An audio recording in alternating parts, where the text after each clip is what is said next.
Hello and welcome to Nature Source Care. This is Dr. Funda Goldman.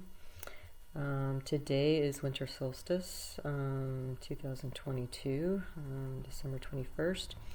And I was inspired when I woke up this morning to create this video for you out there.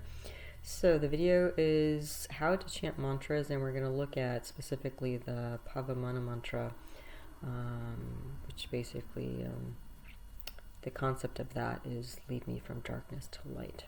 All right, so we'll get into that. So let's talk about mantra sadhana. Sadhana means spiritual practice. And we'll talk about kind of the how-to and why and the how-to, and then we'll get into the Pavamana mantra next. But a very simple sadhana or spiritual practice to undergo or undertake with mantras, and especially if you're just starting out.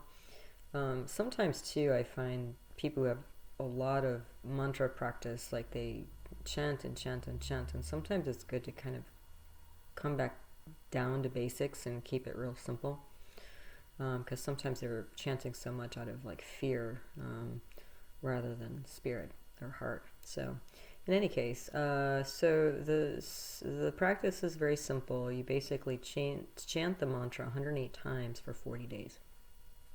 Okay. Seems simple, but why do we do this? So the idea of this, as you chant, especially Sanskrit mantras, Sanskrit, actually all the different vowel and consonant sounds of Sanskrit, they actually correlate with the different petals of the chakras of the body. So it's kind of like when you chant different Sanskrit sounds, it's almost like playing piano in your energy body. You can kind of think about it that way. But when we're playing the piano or we're chanting mantras and listening to sound, what that does is it essentially uplifts or spiritualizes your energy. You can also think of it as cleansing your aura, the aura body. It also is an opportunity or method for releasing negative karmas. So different kinds of karmas, and karmas are actions, right? Not necessarily in the Western system we think of like good karma, bad karma, and judgment, that sort of thing, but it really is just sort of, karmas are just actions that we take and sort of natural consequences of those actions. So it's not quite so,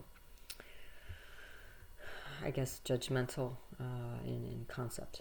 And then also just chanting a mantra is a way of focusing your mind or your energy. So if you happen to be in a mind space where your mind is spinning and you're anxious about something or depressed, or you're not in the best mind state, you can start chanting a mantra to help you recover your balance and equilibrium mentally. So why 108? Well, there are many, many ideas.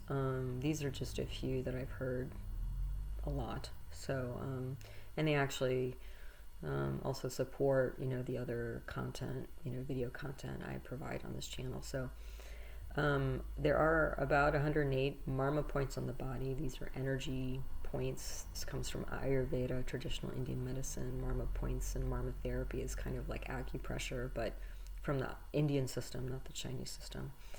And as we chant mantras, again, what we're doing is we're lifting the material energy, the energy of material world, and lifting it into higher spiritual consciousness. Okay. There's also like sort of astronomical ideas about 108, why that's significant. So the average distance of the Earth from the Sun is 108 times the diameter of the Sun. And then we kind of see this again, the average distance of the Earth from the Moon is 108 times the diameter of the Moon. And then also from the astrology, Vedic astrology or Jyotish point of view, there are 9 planets or grahas, and there are 12 signs or rashis, so 9 times 12 is 108. So, as the planets move through the whole 360-degree circumference of the world, the sky, all the planets passing through the signs, that'll be 108. So these are just a few. You probably find 108 different reasons why 108 is significant. But anyway, getting back to the kind of technical aspects of proceeding with the mantra sadhana. So again, you're chanting the mantra 108 times for 40 days. If you miss a day, you simply begin again. You start all over from the beginning. The other thing to help you keep count is you can use a mala, which is a set of string beads, 108 string beads on a sometimes it's silk or some other fabric or something like that. Sometimes you'll see people wear it around their wrists or their neck, almost like jewelry. And you can do that yourself. You can actually keep that kind of mantra energy close to you that way, because the energy of the mantra will imbue itself into the material of the mala. But that's a way to keep count. The other thing that you can do is you can actually chant the mantra accompanied by music. So this gets into the idea of kirtan, or sort of chanting round and round in music, mantras, and also it gets into the idea of bhakti yoga. So in yoga, there are 4 sort of paths to higher consciousness or enlightenment. And there's jnana yoga, which is basically yoga of the mind. So this tends to be kind of like reading scriptures and passages, and more of sort of an intellectual bent to spirituality. Like a lot of Buddhism, for example, is a very jnana-like path to yoga. And again, when we talk about yoga, we're talking about unified consciousness, right? Yoking, yoga, and yoking, those 2 words come from the same root in Sanskrit.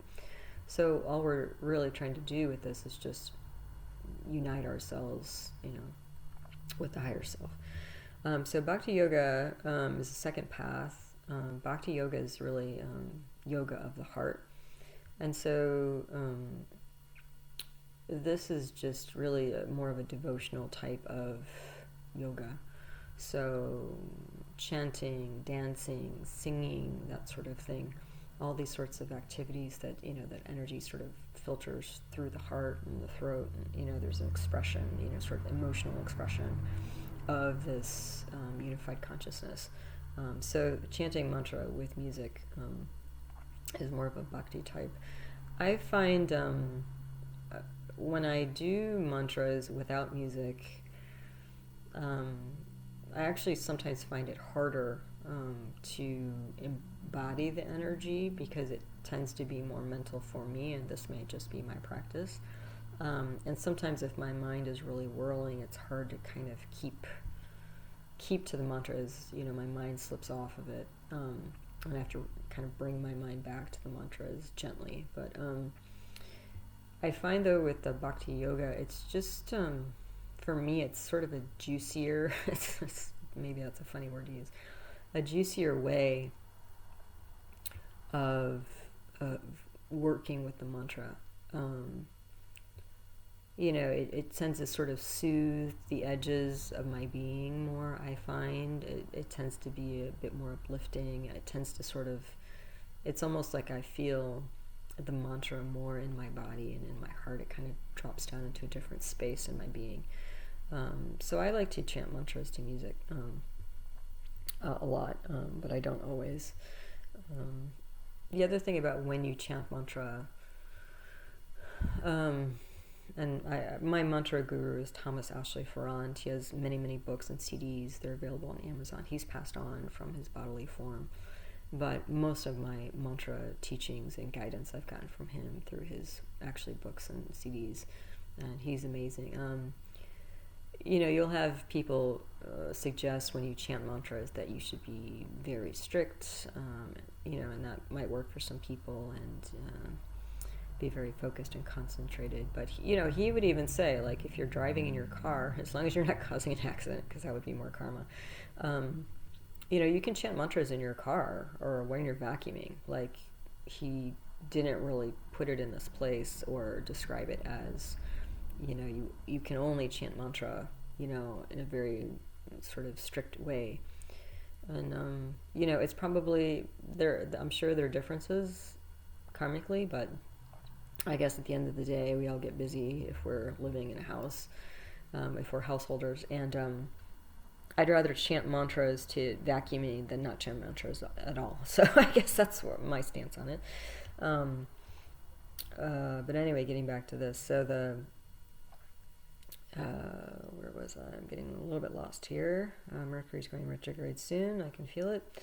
In any case, you might play around with what works for you.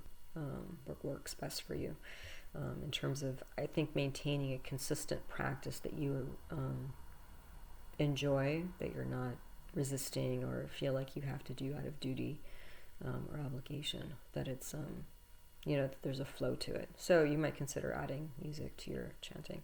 And for the mantra I'm going to discuss today, the Pavamana mantra, my favorite version is by Deva Premal, and she has a YouTube channel, and I've linked here one of the versions of her version of the Pavamana mantra that I really love. That just, as soon as I hear her voice, it sort of takes me to a different place. And when I was teaching public classes, yoga classes in person, like, it was funny, a lot of my students were just like, give me your playlist. I need your playlist. So yeah, I don't know, my music choices of mantras and seems to really touch other people as well, and shift their consciousness as well very quickly. The other thing about starting a practice is that, especially if you've never done one before, usually within the first 24 hours of chanting a mantra, you will get some form of confirmation that it's working.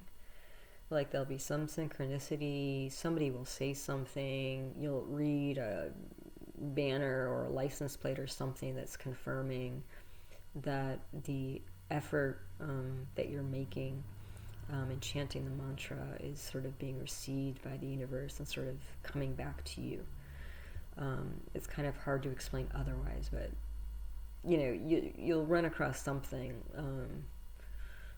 like maybe you're into cardinal birds or something that's significant to you, and you're just taking a walk down a usual street where there's usually not many cardinal birds, and then all of a sudden you see like a flock of them. I don't usually see them as a flock, and so that, again, that sort of unusualness, it kind of stands out. It's sort of like an exclamation point by the universe that, yes, it's like, we hear you and we appreciate your effort. And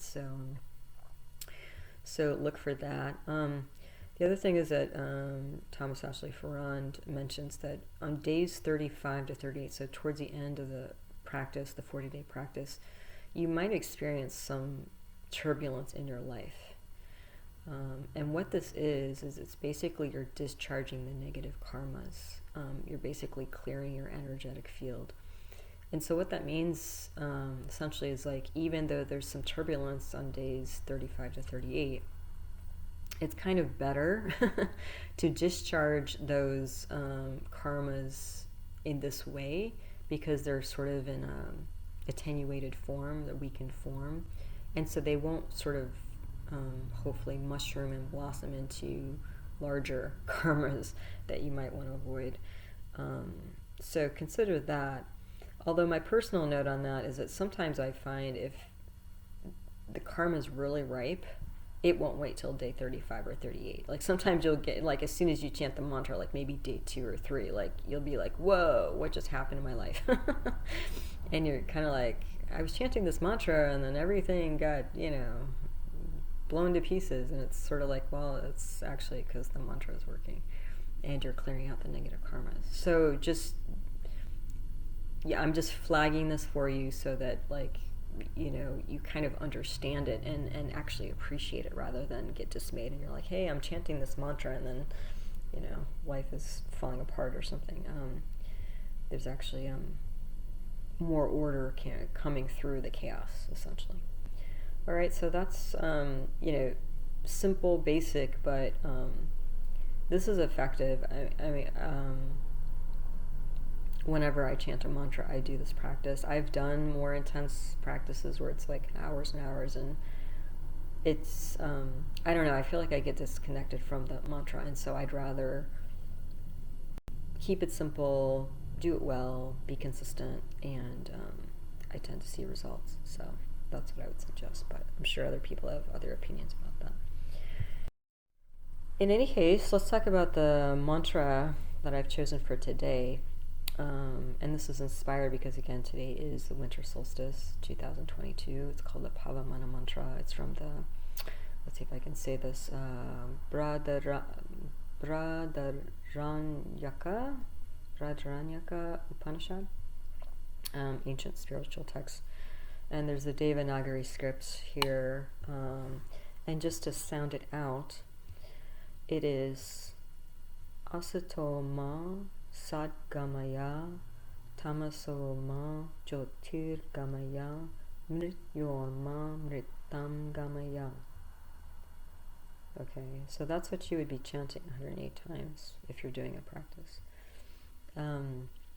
And the translation, this is one of many, this is Patrick Olivel's translation. It feels to me to be the most, again, sort of neutral but true translations of this. But it's basically, from the unreal, lead me to the real.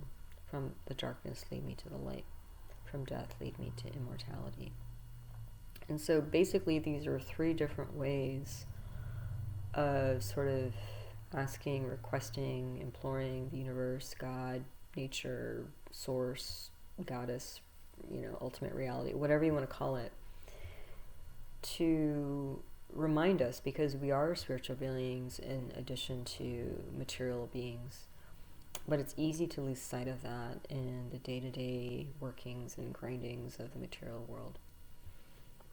And so when we take time to do a mantra practice, it not only sort of redirects our mind and our heart and our energy, our actions, back to kind of spiritually motivated ways of doing things, but it actually shifts our energy, where it starts to, like I remember when in the early days when I've been chanting mantras for a long, long time.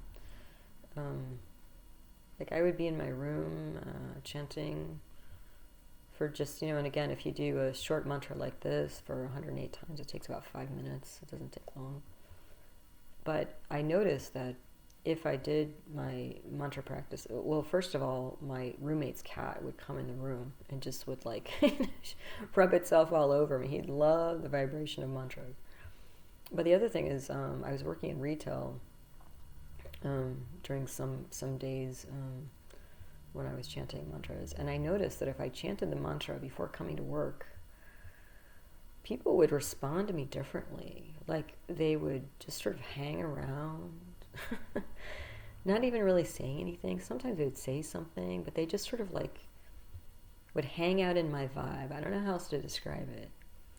So there is something to it. People, that energy that, that you're cultivating through mantra practice, it does radiate out from you.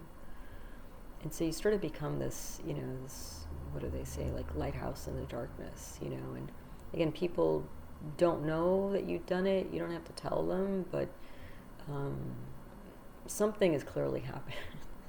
Again, hard to describe. But yeah, this is again a very short but pithy mantra, and it seems appropriate for today. So this is one you might consider taking up, and especially since today is the solstice, essentially it's the shortest day of the year, the kind of weakest point, weakest time of the sun. And essentially, if we think about the full, travel, voyage of the sun through the year, winter solstice is essentially equivalent to midnight in our day, if we're sort of comparing time, right? And then summer solstice is like high noon, because that's when the sun is blazing longest and brightest. So it's midnight, the beginning of the, new year for the sun, and a rebirth of the sun, and perhaps also a rebirth for us as well. So enjoy this mantra and see where it takes you. So I offer you my greatest solstice blessings, not just today, but every day of the year. And may the light of the sun bring vitality and illumination to all aspects of your life in the new year. So thank you for your time. Thank you for being here. Thank you for your practice, your sadhana. It does elevate and change not only yourself, your own life, but the world. So thank you. Namaste. Until the next one, take care.